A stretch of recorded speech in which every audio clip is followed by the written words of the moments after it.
तनोतु नः सदाशिवम। जय श्री राम। पिछले भाग में आपने प्रताप भान के पतन की कथा सुनी। गोस्वामी जी लिखते हैं कि जब प्रकृति विपरीत होती है तो धूल का कण पहाड़ के समान हो जाता है, अपना पिता ही यमराज के समान हो जाता है। कब? जब प्रकृति विपरीत होती है, जब समय आपके प्रतिकूल होता है। प्रतापभान भूप विवेकी था, परम सुजाना था, लेकिन विधातावाम हो गया। विधातावाम हो गया तो चक्रवर्ती राजा था और कपट मुनि के संग में जाकर फंस गया। परिणाम क्या हुआ? सत्य के कुल को नहीं बाचा, वंशहानि हो गई। और समय पाकर यही प्रतापभान अपने परिवार सहित निश्चर कुल में पैदा हुआ। काल पाई मुनि सुनो सोई राजा, हयो निशाचर सहित समाजा। 10 सिर ताहि 20 भुज दंडा, रामन नाम वीर बरि बंडा।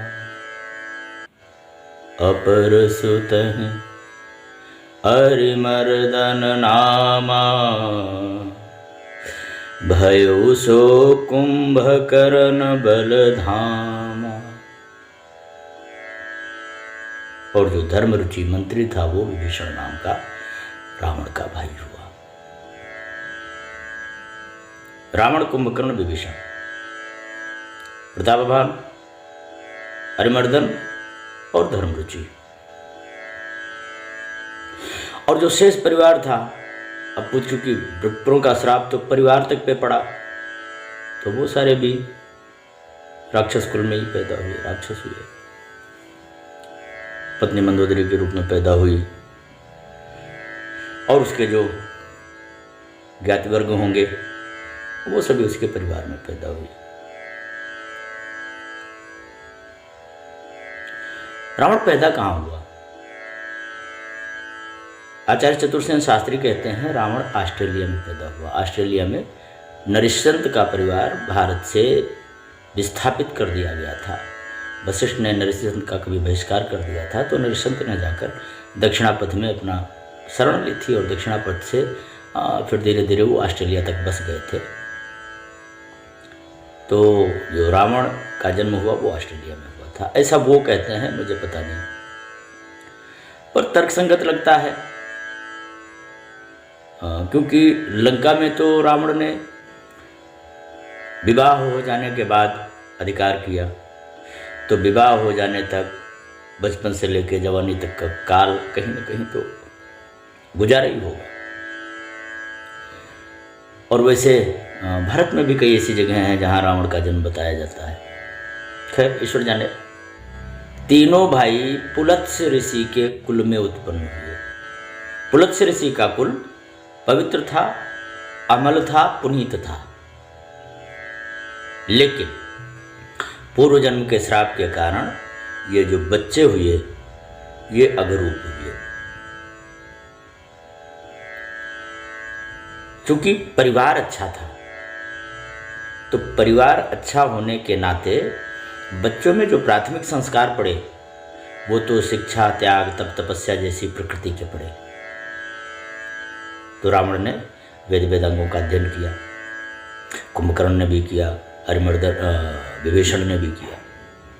और उसके बाद ये हुआ कि भाई अब तुम्हारा ब्रह्मचर्य काल का जो समापन हो रहा है, तो अब तुम तपस्या करो। तो ये तीनों भाई तपस्या करने गए और तपस्या करने के बाद इन्होंने ब्रह्मा को प्रसन्न किया और ब्रह्मा आए और उन्होंने कहा कि भाई वरदान मांगो। तो रावण ने कहा कि भाई मैं किसी के मारे ना मरूं, माने मैं अमर हो जाऊं। तो ब्रह्मा ने कहा कि भाई ये संभव नहीं। इस प्राकृत जगत में, इस मृत्यु लोक में ये संभव नहीं है कि कोई कह दे कि मैं अमर हो जाऊं। हाँ, कोई ना कोई विकल्प तो रखना ही पड़ेगा। तो रावण ने बुद्धि लगाई, उसने कहा कि फिर ऐसा करो, अन्य काहू के मरे न मारे, चलो बानर मनुज इन दो लोगों का विचार छोड़ दो। बंदरों से और मनुष्यों से छोड़कर शेष किसी के भी मारे हम ना मरे। बानरों की और मनुष्यों की उसकी निगाह में कोई गिनती नहीं थी, क्योंकि राक्षस कुल में पैदा हुए थे। ब्रह्मा ने कहा है वो मस्त। फिर कुंभकर्ण के पास जब पहुंचे तो कुंभकर्ण का जब डील डोल देखा, शरीर देखा, तो ब्रह्मा को बड़ी चिंता हुई कि मान लिया और ये कुछ भी मांग ले। लेकिन सवाल ये है कि जितना बड़ा इसका शरीर है और जिस हिसाब से इसकी प्रकृति दिखाई देती है, अगर ये रोज भोजन ही करेगा तो ये संसार तो खत्म हो जाएगा कुछ दिन में। इसलिए उन्होंने सरस्वती को इस निमित्त प्रेरित किया कि भाई कुंभकर्ण जो मांगना चाहता है उसकी प्रकृति को थोड़ा सा परिवर्तित कर दो। तो शारदा बैठ गई कुंभकर्ण की बुद्धि पर। कुंभकर्ण ने दिमाग लगा रखा था कि भाई भूख बहुत लगती थी उसको, तो उसने सोचा कि नींद कम और जागृति ज़्यादा।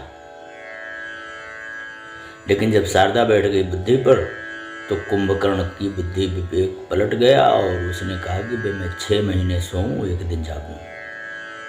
ब्रह्मा ने कहा यो मस्त। और फिर वो विभीषण के पास गए तो विभीषण का जो प्राकृतिक स्वभाव था, क्योंकि धर्म रुचि का जैसा स्वभाव था वैसा ही स्वभाव विभीषण का भी था, धर्म में रुचि उसकी थी ही।